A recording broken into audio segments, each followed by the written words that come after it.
Apa hukumnya panitia kurban dapat daging? Siapa saja panitia kurban itu?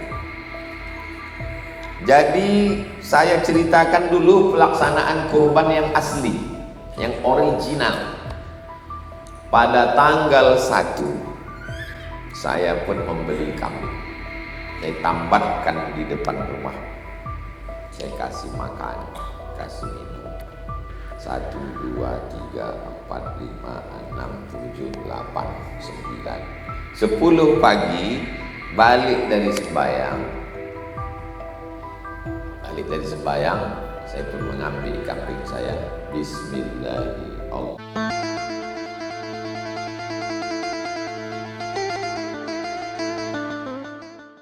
Pertanyaan sebelum kita sholat sunat isyraq 2 rakaat.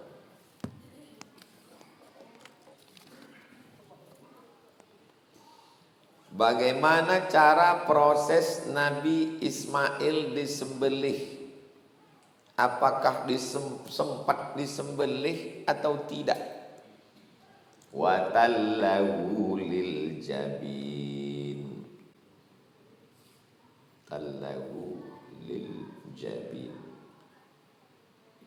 Surat As-Saffat ayat 103. Yang punya Quran bisa dibuka. Surat As-Saffat ayat 103. Wa tallahu lil jabin. Nabi Ibrahim alaihissalam sudah menyiapkan anaknya itu di atas altar tempat penyembelihan. Diletakkannya lah pisau itu di leher Ismail. Ismail merasakan dinginnya pisau itu di dalam. Kata ahli tafsir. Pulang antum dari sini nanti pergi ke dapur, ambil pisau itu letakkan di sini. Terasa dingin, begitulah perasaan Ismail waktu itu. Tinggal menariknya aja lagi. Begitu pas mau ditarik, wa fadainahu bidzibhin 'adzim. Kami tebus dengan sembelihan yang besar. Datanglah malaikat membawa seekor kabsh. Kita menyebutnya kibas, domba, bukan kambing kacang kurus yang bulunya pendek, yang gondrong. Tallahu lil jabin. Sudah diletakkan. Kalau kita menghadap ke arah Makkah, di depan kita ada Jumrah Ula Wusta Aqabah. Sebelah kiri ada bukit, di atas ada istana raja. Tengok di bawah tuh ada bulat, dia di atas macam kubah kecil, macam tiang listrik. Sampai sekarang masih ada. Disitulah tempat penyembelihan Nabi Ismail alaihissalam. Begitu kata ahli tafsir. Digantikanlah. Berapa lama Nabi Ibrahim menunggu anak Ismail ini? Rabbi habli minas solihin, Rabbi habli minas solihin, Rabbi habli minas solihin. 86 tahun. Kalau antum nanti jumpa bapak-bapak umur 86 tahun menggendong anak, itulah Nabi Ibrahim AS. 86 tahun. Menikah dengan Sarah, tak ada anak. Tuduh orang Sarah ini atim, mandul, tak mungkin punya anak. Menikah dengan Hajar, tak ada anak. Setelah 86 tahun, Rabbi habli minas solihin, Rabbi habli minas solihin, Hajar mengandung anak. Isma, kabulkanlah. Tuhan. Isma, kabulkanlah. Tuhan. Ismail, kabulkanlah wahai Tuhan. Kabulkanlah wahai Tuhan. Bahasa Ibrani Tuhan. Israel, Isra artinya hamba, Tuhan, Israel hamba Tuhan. Bahasa Arabnya Abdus Somad. Saya ini kalau bahasa Ibraninya Israel, hamba Tuhan. Israel, Israfil, Mikael, Tuhan. Bahasa Arabnya ilah, ilah. La ilaha illallah. Setelah umur Ismail 13 tahun, Sarah yang sudah diponis takkan mungkin punya anak, mengandung. 86 tambah 13 99. Waktu Ishak lahir, umur Nabi Ibrahim 99 tahun. Antum jumpa orang umur 99 tahun, putih, kumis, janggut semua, lahir anak. Istri yang diponis tak akan punya anak, tiba-tiba mengandung, umur 99 tahun. Tersenyum Nabi Ibrahim waktu mengandung Ishak. Bahasa Arabnya Yithak, bahasa Ibraninya Yitzhak. Yitzhak artinya senyum. Lucu dia menengok perbuatan Allah itu kepada dia. Kan lucu itu. Sudah diponis orang tak akan punya anak, sampai mati ke bini kau ni tak akan mengandung. Nikah dengan Hajar, punya anak. Setelah 13 tahun rupanya bisa mengandung. Kan lucu, pada akhirnya rencana Allah untuk kita itu indah. Akhirnya kita hanya tersenyum. Ishak, senyuman yang indah. Siapa nama anak kau? Smile. Senyuman yang indah. Antum pikirkanlah kehidupan antum yang menyakitkan, yang perih, tapi nanti setelah 10-20 antum tersenyum. Ternyata rencana Allah itu indah. Ustadz kenal Profesor Anu? Kenal, saya bilang. Kawan saya dekat kali sama saya. Saya dulu sekamar sama dia Pak Ustadz waktu kami kuliah di PGA. Sekolah di PGA ini, iya. Itu Mandua itu dulu namanya PGA Pak Ustadz. Kami tinggal sama-sama di masjid. Jadi bapak sekamar sama dia, sekamar Pak Ustadz. Itu telur ayam itu dulu dibaginya dua Pak Ustadz. Kuningnya pagi, putihnya malam. Senyum dia sekarang. Padahal dulu menangis dia. Asal udah ujung-ujung bulan Pak Ustadz, minyak jelantah itu disapu sama nasi itu Pak Ustadz. Itulah makanan kami Pak Ustadz. Indah. Jadi antum kuliah semangat, tulis semua hari ini. Itu menjadi novel bestseller 20 tahun akan datang. Luar biasa itu. Apa hukumnya panitia kurban dapat daging? Siapa saja panitia kurban itu? Jadi saya ceritakan dulu pelaksanaan kurban yang asli, yang original. Pada tanggal 1 saya pun membeli kambing. Saya tambatkan di depan rumah. Saya kasih makan, kasih minum. 1, 2, 3, 4, 5, 6, 7, 8, 9. 10 pagi balik dari sembahyang, saya pun mengambil kambing saya. Bismillahirrahmanirrahim. Allahu Akbar. Lalu saya makan hatinya sedikit, belah, ambil hatinya, cuci, jangan sampai makan darah, haram, najis. Kasih limau, bakar, masak, makan. Itulah makanan yang pertama disuap pada tanggal 10 Zulhijjah. Dari subuh tidak ada makan, untuk ambil barokah. Perintah Allah dalam Quran. Kulu minha, makanlah sebagian hewan kurban. Sisanya at'imul ba'isal faqir, bagi fakir miskin. Itulah kurban yang paling the best, afdal.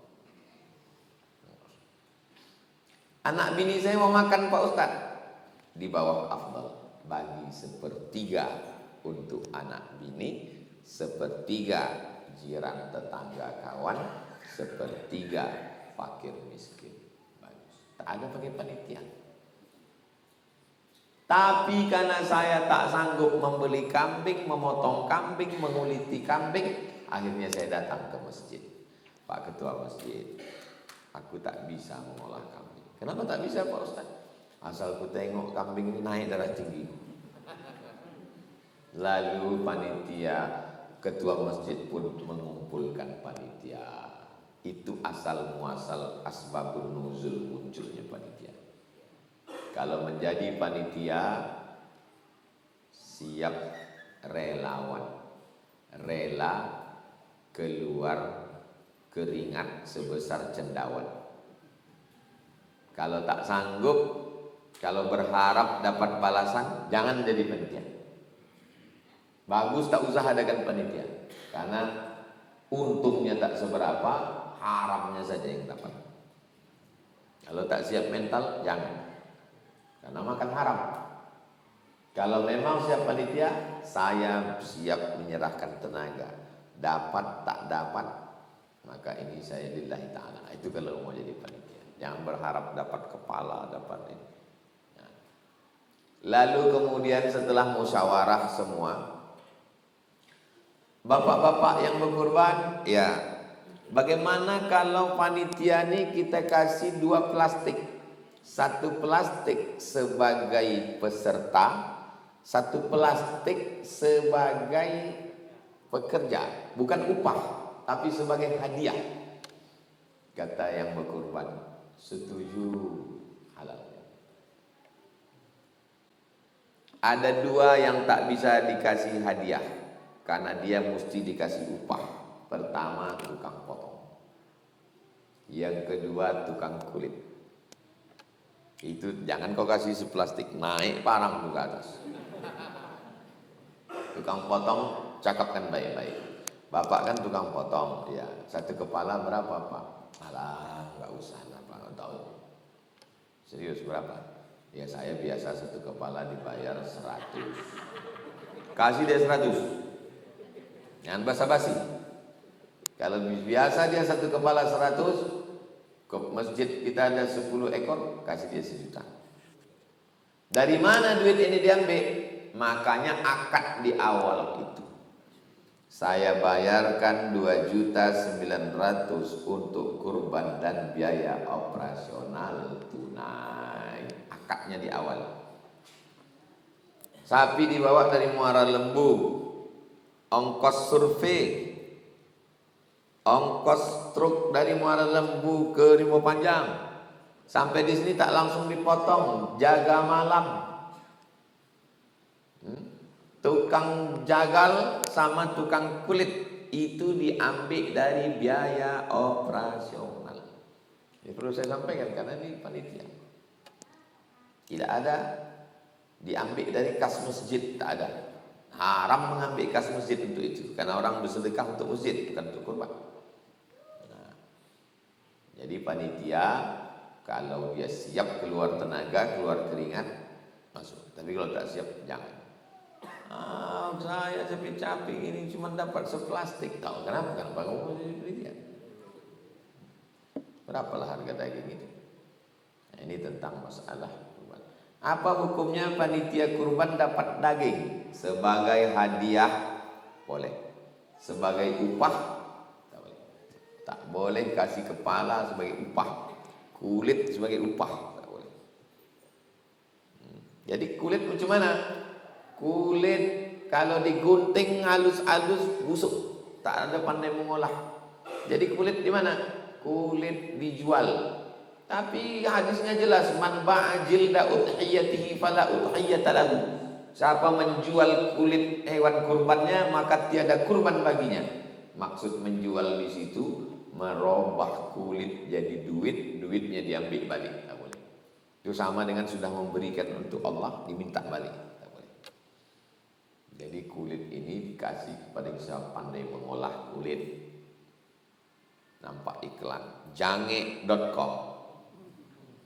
Bisa kalian mengolah ini? Bisa. 1 lembar berapa kalian beli? 100. Kami punya 10 lembar, 1 juta.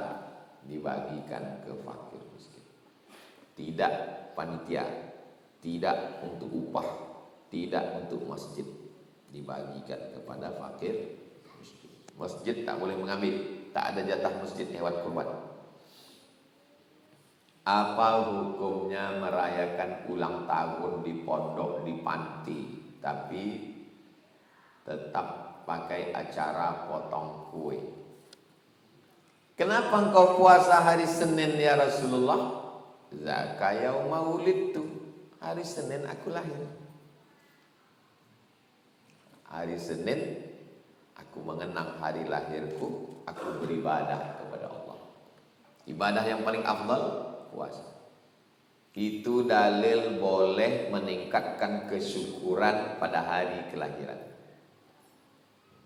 Ini pertanyaannya mancing-mancing saya untuk ingat hari lahir saya nampaknya. Boleh menambah kesyukuran di hari kelahiran. Salamun alayya, keselamatan untukku.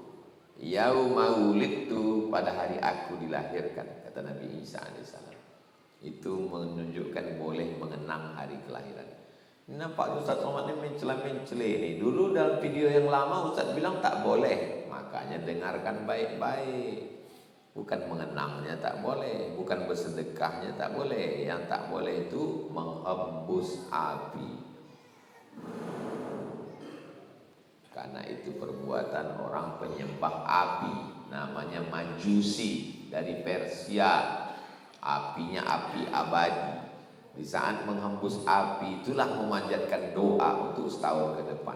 Panjatkan doa, hembus api. Tidak boleh.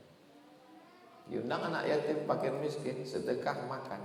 Bagus, bersyukur pada Allah, muhasabah. Undang Ustaz ceramah, judulnya mati.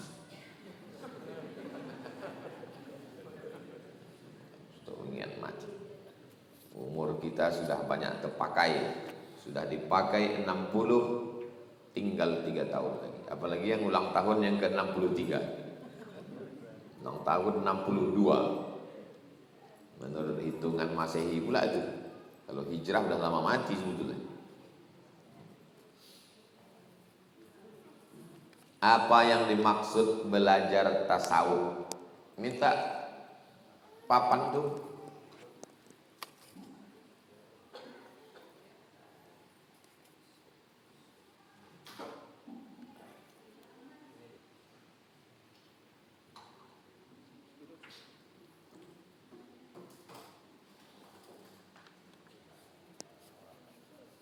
Apa yang dimaksud belajar tasawuf? Apa itu syariat, tarekat, hakikat, ma'rifat?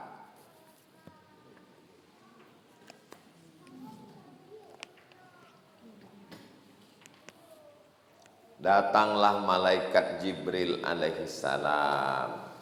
Malaikat Jibril bertanya kepada Nabi Muhammad tentang akhbirni anil Islam. Akhbirni anil iman. Apa iman itu ya Muhammad? Lalu Nabi pun menjawab, antu'mina billah wa malaikatihi wa kutubihi wa rusulihi wal yaumil akhir wa bil qadari. Lalu kemudian dia tanya lagi, akhbirni anil Islam. Kata Nabi, Islam itu antashhada alla ilaha illallah wa anna Muhammadur Rasulullah wa tuqimas shalah wa tu'tiyaz zakah wa tasuma ramadan wa tahujjal baita in istata'ta ilaihi sabila. Habis itu dia tanya lagi, akhbirni anil ihsan. Apa itu ihsan? Kata dia, anta'budallaha ka'annaka tara fa illam takun tarahu fa innahu yara. 3 pertanyaan Jibril inilah yang menjadi dasar ajaran Islam. Dari pertanyaan tentang iman ini muncullah satu ilmu namanya ilmu aqid. Disebut juga dengan ilmu tauhid. Disebut juga dengan ilmu kalam. Karena waktu membahas ini pakai al-kalamu fi kaza, al-kalamu fi kaza, al-kalamu fi kaza. Maka disebut dengan ilmu kalam. Disebut dengan ilmu al-fiqhul akbar, fikih besar. Karena ini fikih kecil, ini fikih besar. Akidah, tauhid, ilmu kalam, fikih akbar. Satu jurusan khusus Universitas Islam Fakultas Usuluddin, satu jurusan khusus namanya jurusan AM, Akidah dan Filsafat. Nih. Jadi spesialis dia, spesialis ilmu. Ulama pun menspesialisasikan diri di bidang ini. Nama ulamanya Imam Abul Hasan Al-Asy'ari. Maka disebut akidah ahli sunnah Asy'ari. Dah. Lalu kemudian pertanyaan yang kedua ini yang disebut dengan fikih. Fikih solat, fikih zakat, fikih puasa, fikih haji, fikih jihad, fikih. Universitas Islam, satu fakultas khusus namanya Fakultas Syariah yang mengkaji tentang fikih. Fikih terbagi lagi, ada namanya fikih ibadah, solat, zakat, puasa, haji. Ada lagi namanya fikih muamalah, jual beli, gadai menggadai, pinjam meminjam. Ada lagi namanya fikih faraid, bagi harta warisan. Ada lagi namanya fikih jihad, siapa yang mengkomandokan jihad, siapa yang layak jihad, siapa yang boleh dibunuh, siapa yang tak boleh dibunuh. Ada namanya fikih siyasah, inilah yang terkait dengan politik, ditulis Imam Al-Mawardi, namanya Al-Ahkam As-Sultaniyah. Satu fakultas khusus. Di fakultas itu ada jurusan, ada namanya jurusan Ahwal Syahsiyah, itulah yang khusus tentang masalah nikah. Ada namanya jurusan Muamalah, itulah dia ekonomi syariah. Ada jurusan namanya JS Jinayah Siasah, itulah dia pidana perdata dan politik Jelas? Saya Pak Ustadz mau buat pengajian tentang fikih. Imam-imamnya, Imam Hanafi, Imam Maliki, Imam Syafi'i, Imam Hambali. Ustadz-ustadznya Dr. Mawardi Muhammad Saleh, S1, S2, S3 fikih. Ustadz Zul Ikromi, S1, S2, S3 fikih. Linier, S1, S2, S3 fikih. Kami mau ngaji akidah, Ustadz Nixon Hussein, Nur Hadi Hussein, sifat 20. Ustadz Al-Nok Dinar, spesialis tentang akidah. Kalau Ustadz Doni, semuanya. Akidah bisa, fikih bisa, tapi khususnya dia untuk anak muda aja. Nah, sudah selesai, itu sudah selesai. Sekarang ihsan. Anta'budallaha ka'annaka tarah. Engkau menyembah Allah seakan-akan kau melihat Allah. Melihat itu namanya musyahadah. Melihat. Kalau kau tak bisa melihat Allah, rasakanlah kau dilihat Allah. Dilihat Allah itu namanya muraqabah.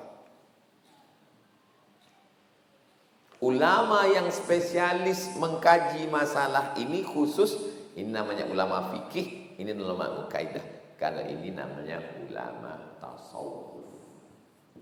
Tasawuf diambil dari kata man safa qalbuhu lillah, suci hatinya karena Allah. Saya nggak mau pakai istilah-istilah tasawuf, Ustaz. Tasawuf itu istilah yang bid'ah. Jadi kau pakai apa? Pakai istilah tazkiyatun nafs. Tazkiyah artinya mensucikan nafs diri, mensucikan diri. Kalau sudah suci jadi tasawuf. Kan bohongan. Sama macam orang dikasih dia ikan. Ini ikan, saya nggak makan ikan Pak Ustaz. Bawa ke dapur, blender ikan itu pakai tepung. Habis itu goreng, kasih. Habis 3 mangkuk. Apa namanya? Empek-empek. Empek-empek itu ikan. Jangan ngaji-ngaji tasawuf. Terus kita ngaji apa? Tazkiyatun nafs. Proses tazkiyatun nafs itu 3. Pertama, tahalli. Tahalli, kosong. Apanya kosong? Kosongkan dari hasad, kosongkan dari dengki, kosongkan dari ujub, kosongkan dari sum'ah, kosongkan dari busuk hati, kosong. Setelah kosong baru isi tahalli. Isi. Gelasnya bekas asbak rokok, kosongkan dulu. Setelah kosong cuci bersih baru isi air zam-zam. Namanya tahalli. Diisi dengan ridho, qanaah, tawakal, taubat, zikir, diisi. Setelah diisi barulah tajalli. Tajalli artinya nampak. Setelah gelasnya bersih, diisi air zam-zam, tahalli, baru diminum. Allahumma inni as'aluka ilman nafi'an wa rizqan wasi'an wa shifaan min kulli da'in wa saqamin bi rahmatika ya arhamar rahimin. Nah, itu rasanya, itu namanya tajalli. Gimana kau rasakan tadi? Payau. Gimana kau rasakan tadi? Rasa tak bisa diceritakan. Minum aja lah. Minum air zam-zam itu tak usah diceritakan rasanya. Kau minum, aku minum, kau minum. Ah, udah, rasanya rasakan aja masing-masing. Nah, begitulah tasawuf itu. Yang bisa diceritakan itu cuma tahalli, tahalli. Yang ini bukan untuk diceritakan. Ini untuk dirasa. Rasa kita dengan Allah. Rasa kita dengan Allah itu tak bisa diceritakan. Cukup dirasakan. Belum. Rasakan kepada Allah Subhanahu wa taala. Dah. Saya Pak Ustadz malam tadi jam 1, jam 2 saya tengok bercahaya kamar saya itu. Sejak saya ikut zikir nih, nampak saya bini saya itu terang cahaya. Dia menghidupkan handphone kau. Diperiksanya handphone itu maka terang dia. Banyak orang sebenarnya mengada-ngada, baru berzikir 2 hari sudah nampak itu, nampak ini. Makanya sebelum zikir itu ilahi anta maksudi wa ridhaka matlubi, itu hakikat. Ada takbiratul ihramnya, ada fatihahnya, ada iftitahnya, ada ayatnya, ada tegaknya, ada rukuknya, ada sujudnya. Itu namanya syariat. Syariat. Syariat. Lalu kemudian di dalamnya itu ada ingat. Dalam sholat itu ada ingat. Dalam haji itu ada ingat. Labbaik Allahumma labbaik. Dalam zikir itu ada ingat. Maka hakikat yang ada dalam sholat, dalam haji, dalam zikir, dalam baca Quran itu adalah hakikat. Apa hakikat daripada sholat? Ingat, sadar, faham, ngerti. Apa hakikat daripada lari-lari, lempar-lempar, wukuf? Apa hakikatnya itu? Hakikatnya itu adalah ingat, sadar, paham, ngerti.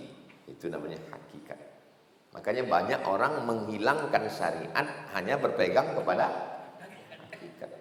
Kau tak sholat ke masjid, itu syariat aja tuh. Aku udah sampai ke hakikat. Hakikat sholat itu kan ingat. Aku tak putus ingatku pada Allah. Bagaimana bisa sampai kepada hakikat? Mesti ada jalan. Jalan itu bahasa Arabnya tariqat. Syariat, tariqat, jalan, cara. Bagaimana caranya biar supaya kita khusyuk mengingat Allah? Maka tariqat. Bagaimana supaya kita ingat terus dengan Allah? Ingat tuh hakikat. Caranya biar supaya ingat, tariqat. Kalau Naqsabandiyah dihantamkan ke dalam Allah, Allah, Allah, Allah, Allah, Allah, Allah di dalam 70.000 kali sehari. Jadi Pak Ustadz tidak kerja, tidak makan, tidak minum lah. Memang tidak. Mau 70.000 sehari. Dari mulai bangun malam, tahajud, sampai nanti malam. Macam mana cara menghitungnya? Pakai tasbih. Tasbih itu kan di ujungnya 10. Berarti 1.000. Habis 1.000 pakai batu kecil. 10.000. Habis itu pakai batu besar. 100.000. 10.000, 10.000, 10.000, 70.000 untuk mengsetapkannya ke dalam. Itu menurut Naqsyabandiyah. Menurut Syattariyah lain lagi, menurut Syaziliyah lain lagi. Kebetulan metodenya mengikut Imam Naqsyabandi, maka disebut dengan Tarekat Naqsyabandiyah. Kebetulan metodenya Imam Syazili, maka Tarekat Syaziliyah. Kebetulan metodenya dibuat Ustadz Somad, namanya Tarekat Somadiyah. Belum ada lagi. Dah, syariat, tarekat, hakikat. Puncaknya adalah mengenal.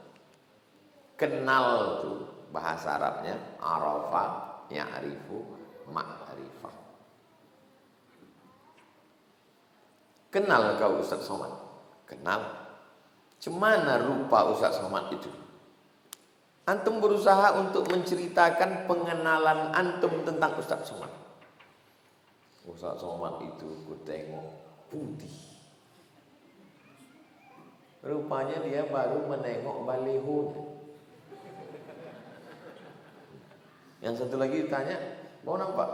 Aku kenal Ustadz Somad. Dari mana kau kenal? Ustadz Somad itu hitam.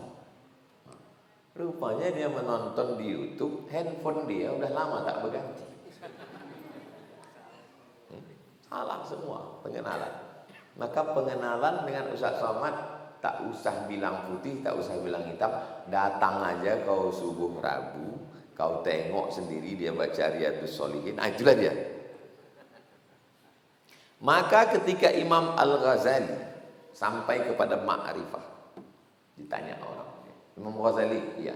Sampai kepada ma'rifah, iya. Apa nampak engkau? Apa yang nampakmu di ma'rifah itu?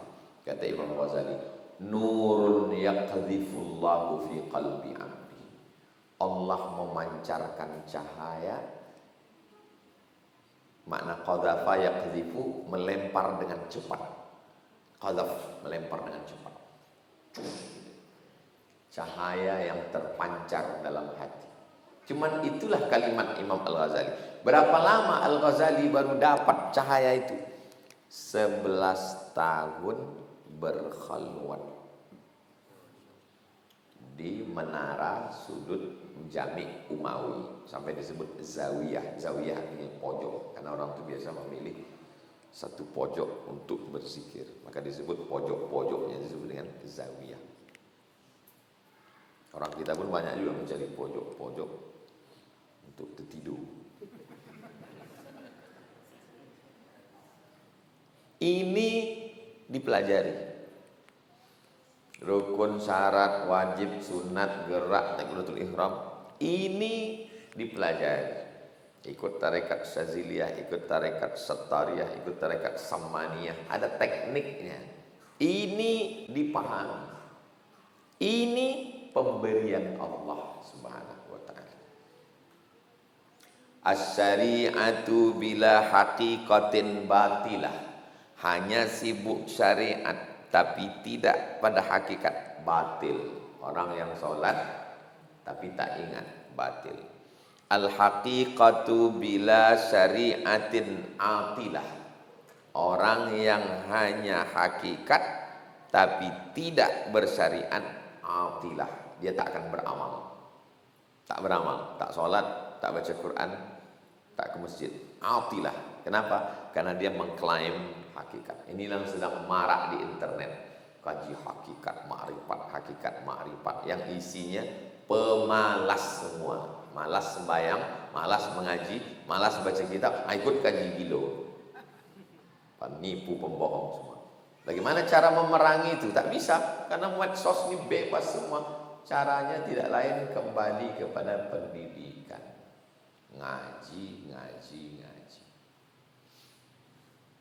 Man tasawwafa, siapa yang hanya bertasawuf, walam yatafaqqah, tapi dia tidak belajar fikih, faqad tazandaqa, bisa jadi zindik, meninggalkan syariat, meninggalkan fikih. Man tafaqqaha, siapa yang sibuk berfikih, walam yatasawwaf, tapi dia tidak bertasawuf, bisa jadi angkuh, sombong. Tapi siapa yang dapat dua-duanya, syariatnya matang, dia juga bertasawuf, tazkiyatun nafs, maka insya Allah. Jadi Ustaz, kami kalau mau belajar tiga-tiga ini, janganlah pakai bahasa Arab Ustaz, yang bahasa Indonesia aja. Fikih, Islam, Sulaiman Rasyid. 1935 dapat ijazah dari Al-Azhar, spesialis mazhab Syafi'i. Beli 44.000 saya beli. Kalau naik saya tak tanggung jawab.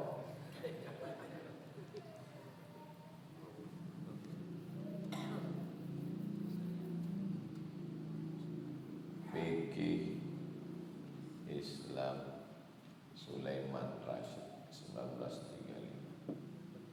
Fikih yang paling rendah. Nanti kalau udah bisa baca kitab sikit, Fathul Qorib Syarah Matan Takrib. Dah. Kalau akidah Pak Ustadz, sifat 50 akidah Ahlus Sunnah wal Jamaah, Kiai Haji Idrus Ramli. Kalau udah bisa bahasa Arab, Jala'ul Afham Syarah Aqidatil Awam, sifat 20. Kalau untuk tasawuf Pak Ustadz, yang bahasa Indonesia, tasawuf modern Buya Hamka. Buku inilah yang dibaca Buya Hamka menjelang sakratul maut, meninggal. Dimintanya anaknya, aku banyak menasihati orang dengan buku ini, sekarang aku perlu membaca buku ini balik. Buku ini bukan ditulis seorang penulis di atas meja dalam